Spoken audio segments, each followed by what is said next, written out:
Hello students, कैसे हैं आप सब। आज हमारा जो टॉपिक है वो है एल्गोरिथम। आज हम एल्गोरिथम के बारे में जानेंगे। एल्गोरिथम जैसे कि हम अपनी नॉर्मल लाइफ में भी अगर कोई काम करते हैं तो वो सीक्वेंस ऑफ स्टेप्स होते हैं। मतलब हम हर काम किसी न किसी स्टेप से करते हैं।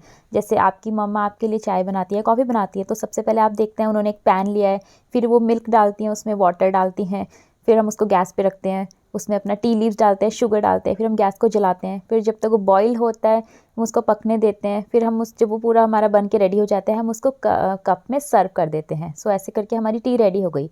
मतलब कि एक स्टेप हो गया कि हम कोई भी काम कैसे स्टेप में कर रहे हैं। एल्गोरिथम जो होता है वो हम किसी भी प्रॉब्लम को सॉल्व करने के लिए यूज़ कर सकते हैं। हम कह सकते हैं algorithm is a step by step sequence of instructions. कोई भी इंस्ट्रक्शंस हैं जब हम उसको स्टेप बाय स्टेप करेंगे तो पूरा एक सीक्वेंस बन जाएगा और वो इंस्ट्रक्शंस कहलाएगा एल्गोरिथम। जो एल्गोरिथम है वो बहुत ही ईजी होता है। हम उसको एक इंग्लिश लैंग्वेज में लिखते हैं, written in simple English language. आप अपनी लैंग्वेज में लिख सकते हैं बट उसकी इंग्लिश करेक्ट होनी चाहिए। हम कह सकते हैं एल्गोरिथम में we do a planning to perform a task और टू सॉल्व अ प्रॉब्लम। अगर हमें कोई काम करना है तो हम उसको कैसे करेंगे, हम उसको स्टेप्स में पूरा लिखते हैं। कुछ रूल्स हैं हमारे पास जो हम एल्गोरिथम लिखेंगे। सबसे पहले हमेशा हमारा एल्गोरिथम शुरू होता है कीवर्ड से, स्टार्ट नाम से। जब आप कोई भी एल्गोरिथम लिखेंगे, जैसे आप अपना बैग पैक करके लिख रहे हैं या फिर आप कुछ भी एडिशन ऑफ 2 नंबर्स का एल्गोरिथम बना रहे हैं, स्टेप 1 में आपका आ जाएगा स्टार्ट। फिर second, right in steps in a new line. जो आपके जितने भी स्टेप्स होंगे, अगर आपके एल्गोरिथम 5 स्टेप्स हैं, 6 स्टेप्स हैं, जितने भी आप उनको लाइन्स में लिखेंगे और हर बार न्यू लाइन लेनी है। स्टेप 1, स्टेप 2, स्टेप 3 और ये पूरे ये आपको डॉट्स लगाने हैं। एंड ऐसे नहीं करना है लाइक स्टेप 1 लिख के स्टार्ट और इसी के सामने स्टेप 2 लिख देंगे तो वो रॉन्ग हो जाएगा। न्यू लाइन लेना है। स्टेप 1 स्टार्ट, फिर स्टेप 2 जैसे take a pen, step 3 take milk and water, फिर स्टेप 4 आप पूरा अपना लिखेंगे और लास्ट में आप स्टॉप डाल देंगे। Right it clear and short, तो आपको ज़्यादा बड़ा लिखने की ज़रूरत नहीं है, मीन्स शॉर्ट लिखें और क्लियर, लेकिन आप जो भी लिखिए समझ में आना चाहिए। और जो आपका एल्गोरिथम आपको लगता है पूरा हो चुका है तो हमको लास्ट में लिखना है उसमें कीवर्ड स्टॉप। शुरू किया स्टार्ट से, एंड किया स्टॉप से और हर बार न्यू लाइन लिया और स्टेप्स में लिख दिया। एल्गोरिथम हमारा सीक्वेंस ऑफ इंस्ट्रक्शंस है जो कि हम स्टेप बाय स्टेप लिखते हैं। चलिए एक दो एग्जाम्पल्स देख लेते हैं इसके। अब हम सबसे पहले एग्जाम्पल ले लेते हैं, write an algorithm for visiting to a book fair. आप किसी बुक के मेले में जा रहे हैं, फेयर में जा रहे हैं, एल्गोरिथम कैसे लिखेंगे। आप देख सकते हैं यहाँ पे स्टेप करके 9 स्टेप्स लिखे गए हैं। स्टेप 1, स्टेप 2, स्टेप 3 और हर बार एक नई लाइन का यूज़ किया, इसके सामने ही शुरू नहीं किया है। और सबसे पहले हमने लिखा है स्टार्ट और लास्ट में लिखा है स्टॉप।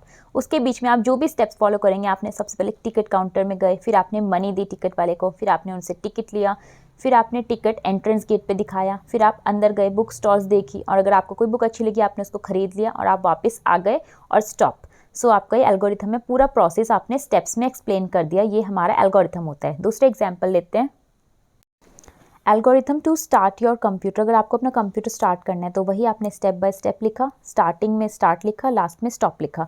आपने स्टेप्स लिखे, सबसे पहले आपने मेन स्विच ऑन किया जो आपके वाइट वाले स्विचेस होते हैं, पावर बटन। उसके बाद आपने यूपीएस खोला जो आपका छोटे वाला यूपीएस होता है। फिर आपने स्विच ऑन द सीपीयू जो कि ब्रेन ऑफ द कंप्यूटर होता है, बड़ा वाला होता है। And then switch on monitor, आपने मॉनिटर खोला। मॉनिटर का दूसरा नाम विजुअल डिस्प्ले यूनिट भी होता है और आप देखेंगे आपका कंप्यूटर खुल चुका है, अब आप उसमें काम कर सकते हैं और स्टॉप कर दिया। एक और एग्जाम्पल लेते हैं, algorithm for adding 2 numbers and displaying the result. 2 numbers हैं आपके पास, आपको उनको प्लस करना है, उनका रिजल्ट दिखाना है। आपने स्टेप बाय स्टेप लिखा, स्टार्ट एंड स्टॉप समझ गए आप। सबसे पहले टेक फर्स्ट नंबर, जो भी फर्स्ट नंबर है आप उसकी वैल्यू डालेंगे। दूसरे में आपने टेक सेकंड नंबर, उसकी वैल्यू डाली। तीसरे में ऐड बोथ द नंबर, दोनों को प्लस कर दिया, उसका बता दिया आपको उसको कैलकुलेट प्लस करना है और एंड में आपके पास रिजल्ट आ जाएगा, ऑब्टेन द सम। जब रिजल्ट आ जाएगा उसके बाद स्टॉप कर देंगे। ये आपका तीसरा एल्गोरिथम है। एक एग्जाम्पल और ले लेते हैं जिसमें कि आपको बताना है, आपको सम भी करना है और एवरेज भी करना है। अभी पिछले वाले में हमने सिर्फ सम किया था, अभी एवरेज भी है साथ साथ। स्टार्ट स्टॉप लिखेंगे, इसमें स्टार्ट नहीं लिखा है। फिर आपने read first number A, read second number B और रीड थर्ड नंबर सी। उसमें सीधा हमने take first number take second number लिखा था, इसमें फर्स्ट नंबर के साथ ए बी सी भी लिख सकते हैं। फिर फोर्थ स्टेप में आपने क्या किया, तीनों का सम कर दिया। फिर एवरेज लिखा, एवरेज का formula find the average A plus B plus C. Average में आपको पता है टोटल अपॉन नंबर ऑफ जितने भी आपके ऑब्जर्वेंट्स हैं वो करना होता है, अपॉन 3 किया, फिर डिस्प्ले एवरेज और स्टॉप कर दिया। ऐसे करके आप एल्गोरिथम कर सकते हैं। आई होप आपको एल्गोरिथम टॉपिक समझ में आ गया होगा। अब इसके बाद हम मिलेंगे फ्लो चार्ट टॉपिक में, जिसमें हम हर सिंबल जानेंगे, उसका मीनिंग जानेंगे और उनका यूजेज जानेंगे और कुछ एग्जाम्पल्स लेंगे। हमारे साथ आगे बने रहना और अच्छा लगा है तो comment, like, subscribe and share करें अपने फ्रेंड्स के साथ, दोस्तों के साथ और हमारे साथ बने रहेगा। Thank you.